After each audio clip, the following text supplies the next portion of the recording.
నాలుగవ తరగతి తెలుగు ఒత్తుల పదాలు చదవడం సాధన చేద్దాం. సాధన పత్రం 4 వారం 4. ఈరోజు మనం 4 వారాలు కంప్లీట్ అయినాయి.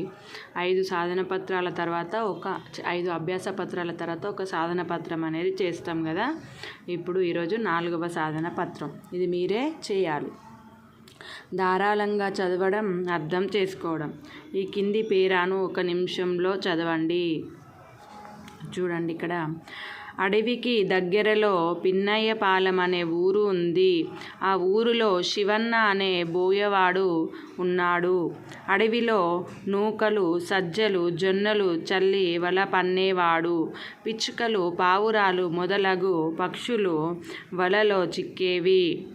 శివన్న బాణాన్ని కూడా గురి చూసి కొట్టగల నేర్పరి.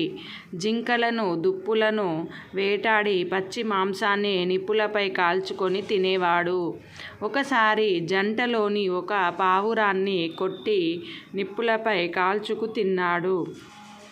ఎడబాటును తట్టుకోలేని జత పావురం నిప్పులో దూకి చచ్చిపోయింది. పశ్చాత్తాపపడ్డ శివన్న అప్పటి నుండి వేట మానుకున్నాడు. ఇది పేర. వేటగాడు ఏం చేసేవాడు? వేటాడేవాడు. ఒకరోజు ఆయన ఏం చేసిండంట, పావురాల జంటలోని ఒక పక్షిని వేటాడి చంపి తింటే రెండో పావురం కూడా ఆ జత పావురం ఉండలేక చనిపోయింది అన్నట్టు. దాన్ని చూసిన ఆయనగా మనస్సు చలించిపోయి అప్పటి నుండి వేట మానుకున్నాడు. పై పేరాను చదవండి. కింది ప్రశ్నలకు జవాబులు రాయండి. అడవి దగ్గరలో ఏ ఊరు ఉండేది?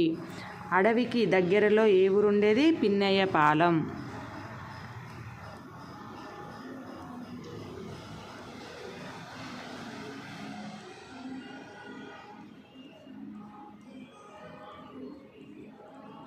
పిన్నయ్యపాలెం ఊరు ఉండేది. బోయవాడు వల పన్ని ఏ గింజలు చల్లేవాడు? బోయవాడు వల పన్ని ఏ గిన్నెలు చల్లేవాడు? నూకలు, సజ్జలు, జొన్నలు. నూకలు, సజ్జలు, జొన్నలు చల్లి వల పన్నేవాడు. ఏ పక్షులు వలలో చిక్కేవి?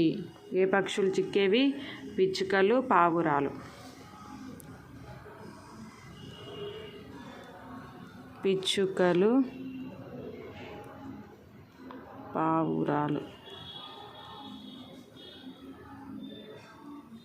వలలో చిక్కేవి. జత పావురం ఎందుకు చనిపోయింది? ఎందుకు చనిపోయింది? ఎడబాటును తట్టుకోలేని. ఎడబాటును